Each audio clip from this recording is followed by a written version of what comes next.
Today I've come before you all to talk about something that's been in the back of my mind for some time now, and that's the concept of power. I've come before you in the spirit of that great 17th century English sage Francis Bacon, whose little essays on various topics were the driving impulse behind my decision to briefly summarize my thoughts on power. Now, I hold here no pretense to imitate his impeccable style and wit, but to hijack Bacon's words, I present all of this to you not to contradict and confute, not to believe or take for granted, nor to find talk or discourse, but to weigh and consider. Now, the word power has its roots in the Latin verb possum patui posse, I am able. I want us to hold this in our minds throughout this discussion, and I'm not saying this because I think that etymology dictates meaning, but because etymology can help elucidate the history of a given idea.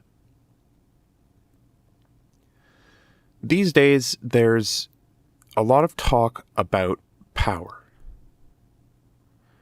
Oppression in all of its guises, real or perceived, is a very popular topic of discussion, and rightfully so, largely thanks to the academic efflorescence of 20th century anti- and post-Enlightenment philosophies in the intellectual lines of Nietzsche, Wittgenstein, the Frankfurt School, Saussure, Foucault, Derrida, and so forth, each of whom contributed something to the language needed to scrutinize the webs of power which constituted the governing institutions of their day. It isn't my goal here to tackle all of these philosophers and their respective ideas, many of which I'm ambivalent towards, but to give a very brief window into how I think about power as it's widely understood in the public arena. One of the problems I have with all this talk of power, at least in popular discourse, is that it's often treated as a kind of monolith. Not by everyone, but often. Here, there is one kind of powerful person for whom power is an essential feature, a notion which almost seems like it was inherited from taking the pre-modern schoolman's concept of the great chain of being at face value. And then there are bodies standing in degrees of removal therefrom. It sees identity and not ability as power. As such, we've entered into a period governed by a kind of moral transvaluation, the kind described by Nietzsche, whereby people reproach and shame one another for having any sort of power in this world. Ironically, when these attempts to shame or reproach are successful, one demonstrates to what extent there are indeed powers outside the monolith. As I said, power is about capacity or ability, and ability is relative to the tasks attempting to be done. Another way to think about power is fitness or aptitude to resolve specific problems. Being fit is not synonymous with being healthy. There are weightlifters out there who are fit to lift 1,000 pounds, but who can barely walk up a flight of stairs. In the same way, there are marathon runners who are fit to run for days, but couldn't lift twice their body weight to save their lives. Each of these types of athletes have their own respective ideas of what ability or power is preferable for them to exercise, but no ability or power constitutes a kind of skeleton key with which to unlock the door of every problem. Now, this brings me to my main argument, and it's a relatively simple one, but one which I think often goes unconsidered in off-the-cuff debates about power. Simply stated, power is pluriform. There isn't just one kind of all-encompassing power. There are many different kinds of power, and no one person holds them all. Power ought to be thought of as expressed through a forest of hierarchies rather than through one single hierarchical tree. Power as conceived of in the aggregate, as is commonly done in popular discourse, is merely a surface mirage produced by a constellation of hidden forces working in concert.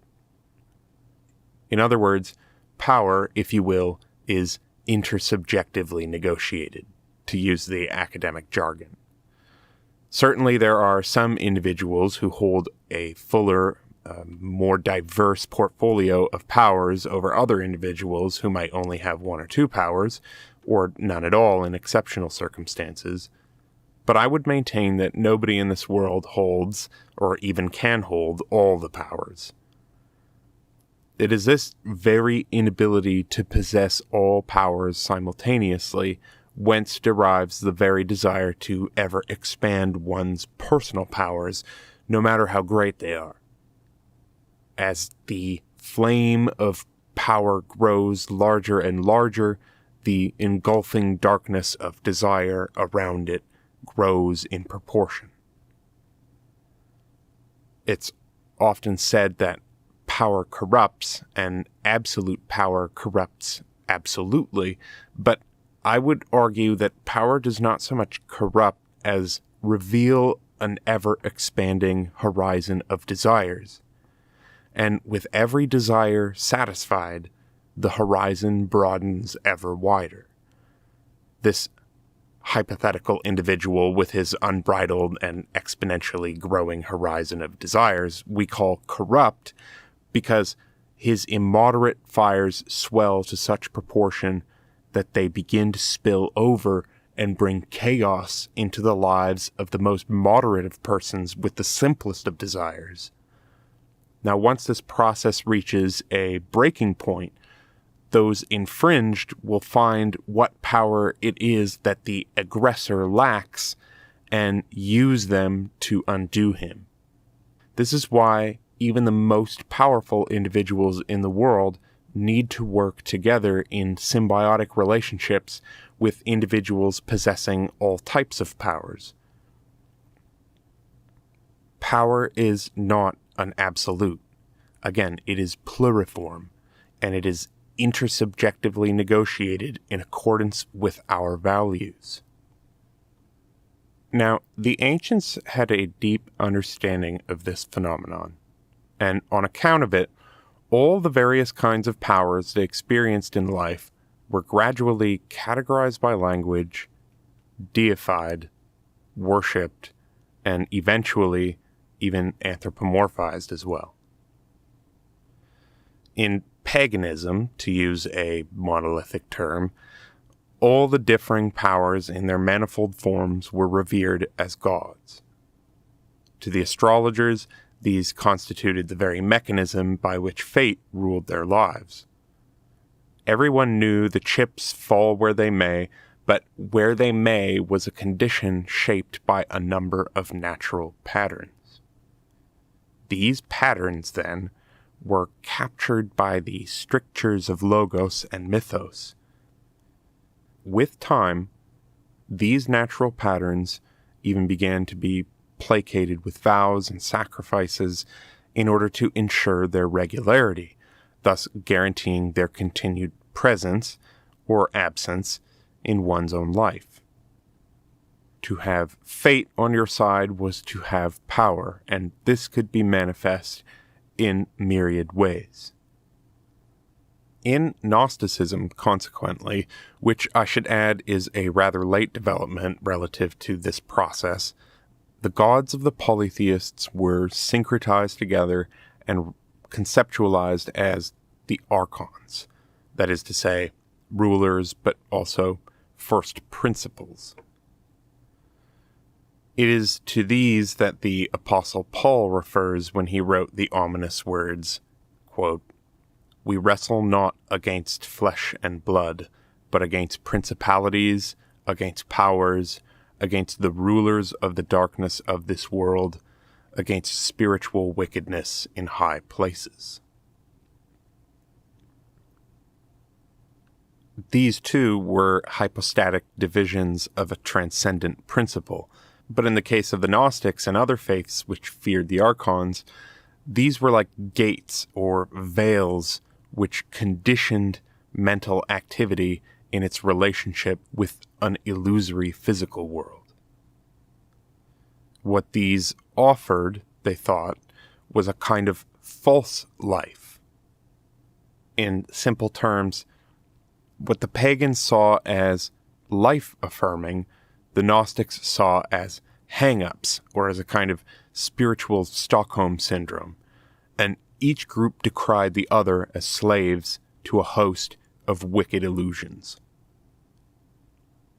This incommensurability between these two parties even continues well into today. One is accused of lacking the inner light, the other is accused of delusion and of having been seduced by a death cult, and on and on and on. Now, I don't want to push this pagan-Gnostic dichotomy too strongly since, for example, the Platonists and the Stoics were familiar with such concepts, and these philosophers were technically pagans too. What matters here for our purposes is that the ancients recognized that there existed not one, but various powers, whether in their form as evil angels to avoid or holy gods to placate. These abstracted principles crystallized around the things thought as intrinsically valuable that should be pursued as a means by which individuals could perpetuate their own lives. A simple breakdown, which I like to use as a heuristic for thinking about the tensions between different types of power, goes like this, and it follows the Chaldean order of the 7 planets, which has served throughout the centuries as a kind of intellectual filing cabinet. Now, these correspondences are to a large degree derived from ideas passed down to us through traditional astrology, which itself is informed by a synthesis of value systems of various Mediterranean and Near Eastern polytheisms. Now, to be a little less ambiguous, what I mean to highlight here is that there were some who believed that as we progress through life, there are a number of aspects of the divine, facets of the one, but that this plenum or pleroma of white light, if you will, had shattered into a multitude of colored rays. So, in this way, we see the physical world was carved up in accordance with various values as established by the prevailing master moralities of the times that produced them. Now, in reality, there are probably more than 7 powers, which is why some of these categories have a number of aspects placed under their dominion, and I certainly don't wish to suggest that these links are essential, but I think one way we could look at the breakdown of powers is as follows. First, we have the moon. The moon represents spiritual or religious power, and this is the power of the shaman, the nun, the prophet, or the priest. Next, we have Mercury. Mercury might be used to represent intellectual powers like reason or intelligence. These are the power of the grammarian, the logician, the scientist, the engineer, the artist, and the philosopher. Venus represents sexual powers such as seduction and reproduction. This, for example, is the power of the supermodel, the courtesan, the wife, the mother, and so on. But of course, like any of these powers, sexual powers are not necessarily gendered. The sun represents here economic power, a power which on its own is useless except in as far as it can be used to summon other powers. This is the power of the merchant, of the banker, or of the magnate. Mars represents physical force or military power, from the strong arm of the young man to the power unleashed by a nuclear warhead. This is the power of the military man, of the ruffian, the thug, and the warrior aristocrat, all.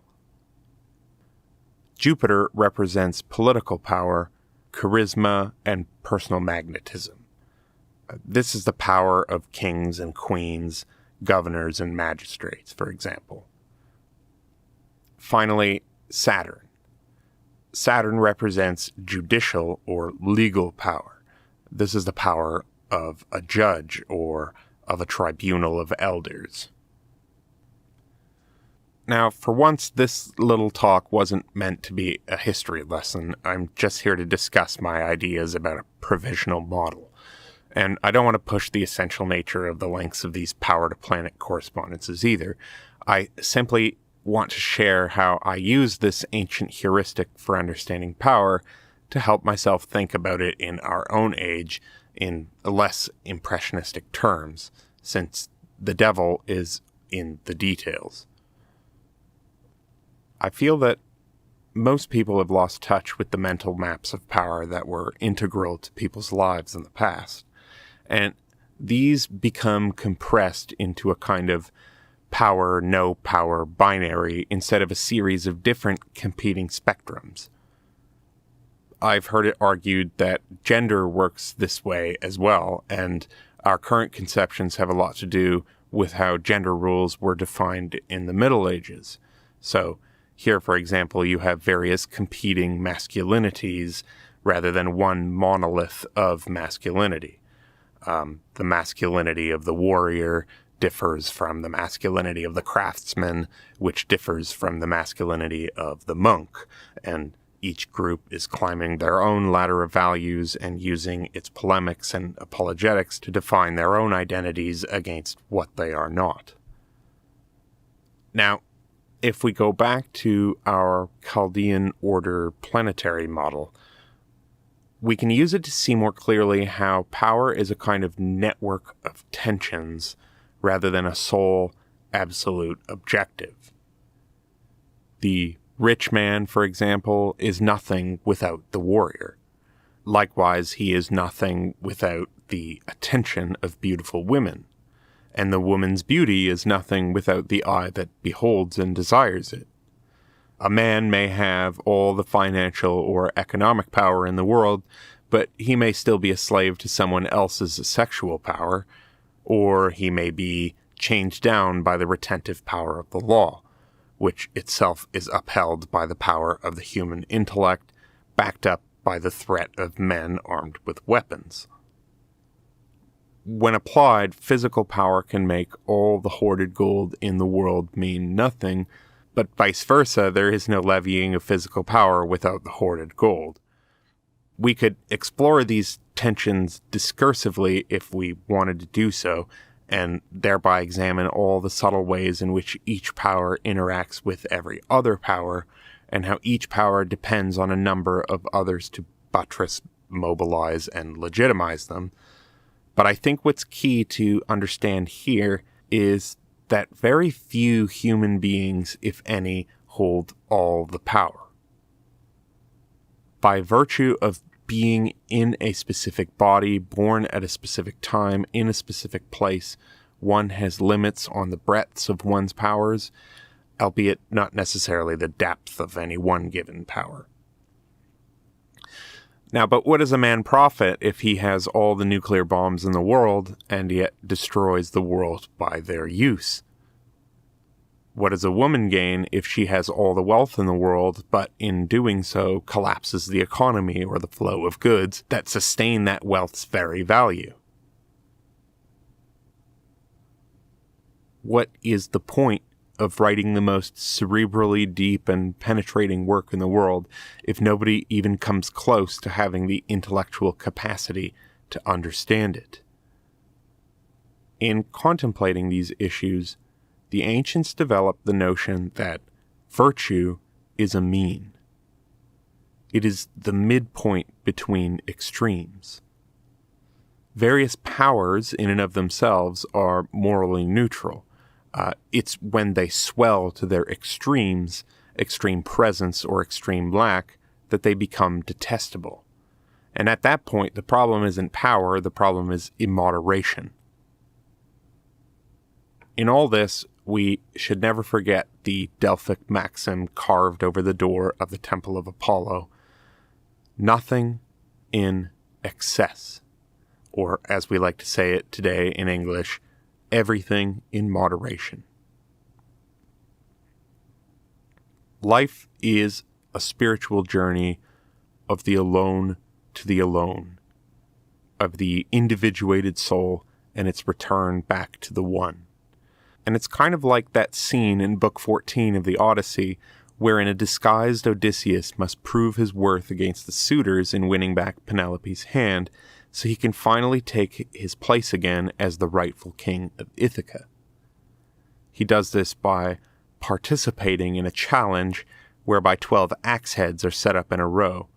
Contestants are made to string an old, rigid bow and fire an arrow straight through the holes of the aligned 12 heads.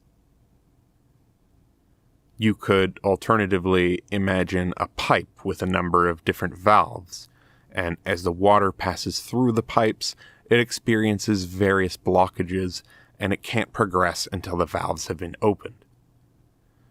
This is demonstrated in the idea that there are 7 virtues and vices, which we can see so eloquently illustrated in Dante's Divine Comedy, a completely balanced moral universe which highlights the importance of the well-tempered soul. Humility is set between the extremes of pride and self-loathing.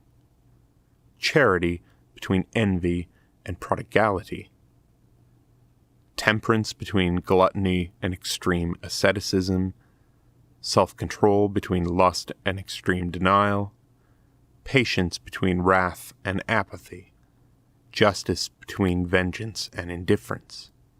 And diligence between sloth and merciless implacability.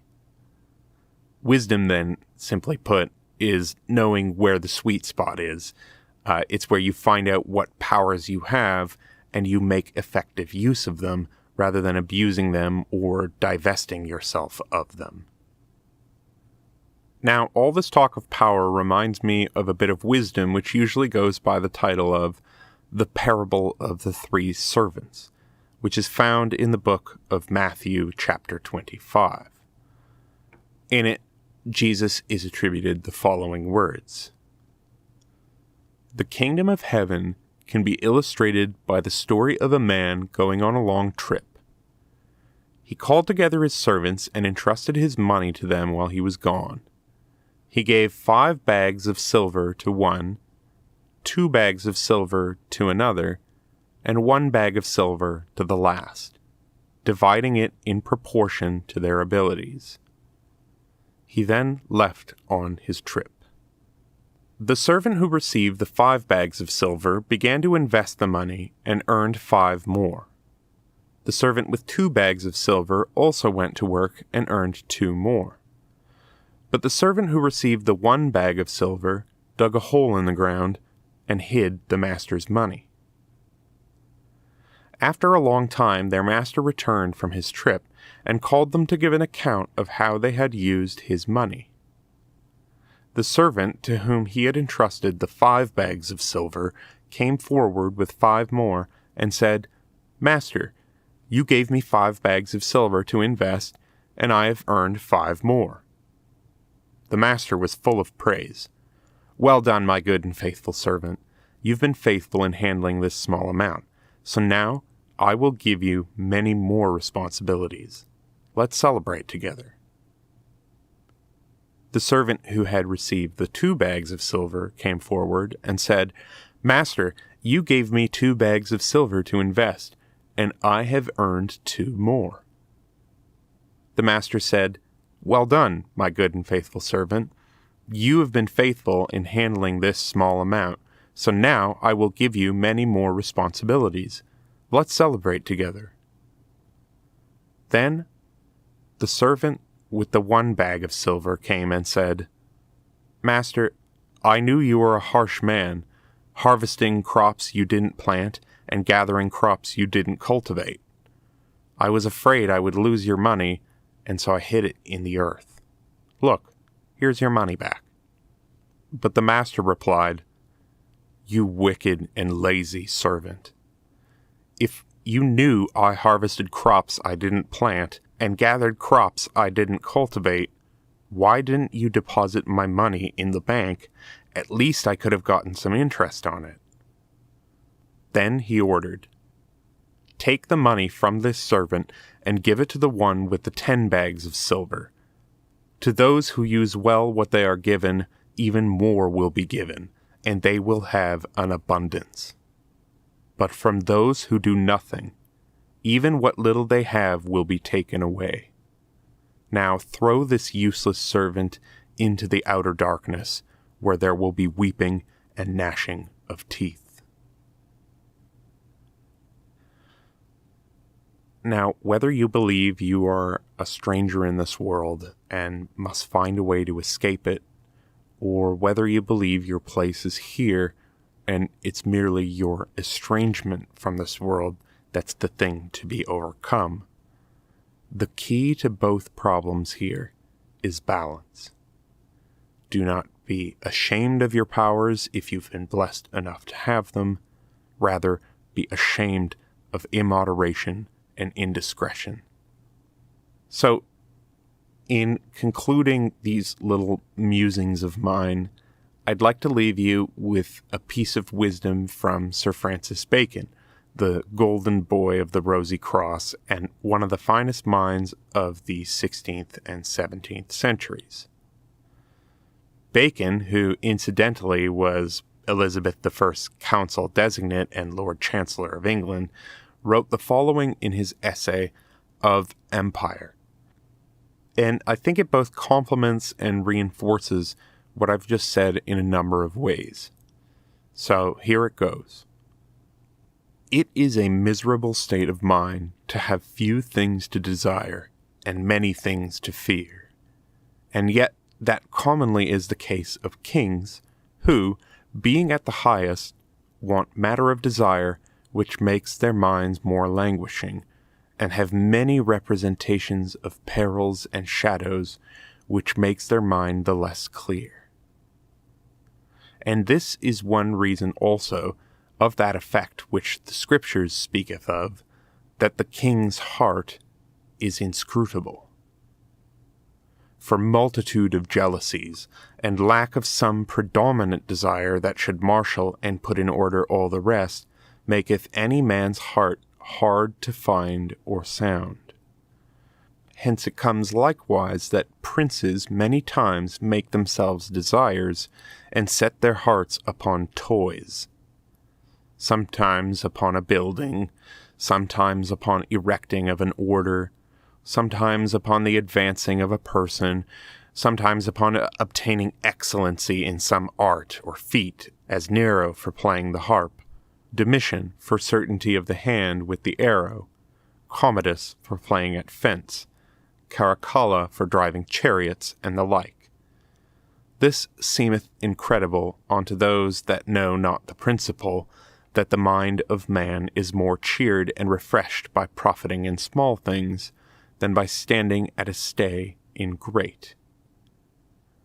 We see also that kings have been fortunate conquerors in their first years, it being not possible for them to go forward infinitely, but that they must have some check or arrest in their fortunes, turn in their latter years to be more superstitious and melancholy, as did Alexander the Great, Diocletian, and in our memory, Charles V, and others, for he that is used to go forward and findeth a stop falleth out of his own favor, and is not the thing he was.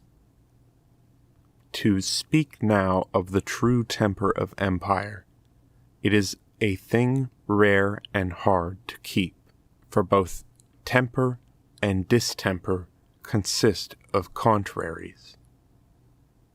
But it is one thing to mingle contraries, another to interchange them. The answer of Apollonius to Vespasian is full of excellent instruction. Vespasian asked him, "What was Nero's overthrow?" He answered, "Nero could touch and tune the harp well, but in government, sometimes he used to wind the pins too high, and sometimes to let them down too low.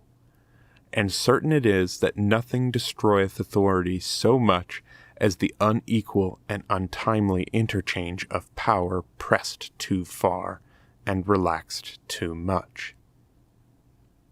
And let men beware how they neglect and suffer matter of trouble, to be prepared, for no man can forbid the spark, nor tell whence it may come." The difficulties in princes' business are many and great, but the greatest difficulty is often in their own mind. For it is common with princes, saith Tacitus, to will contradictories. Sunt plerumque regum voluntates vehementes et inter se contrariae.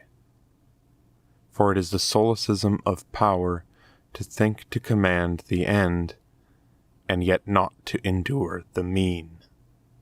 So again, that's an excerpt from Francis Bacon's essay of Empire. I hope these thoughts of mine find you well, and that you might find something of interest in them. My name is Dan Attrell, and I thank you for your indulgence, and I bid peace and farewell to all. Go find out what powers you have, and put them to good constructive use.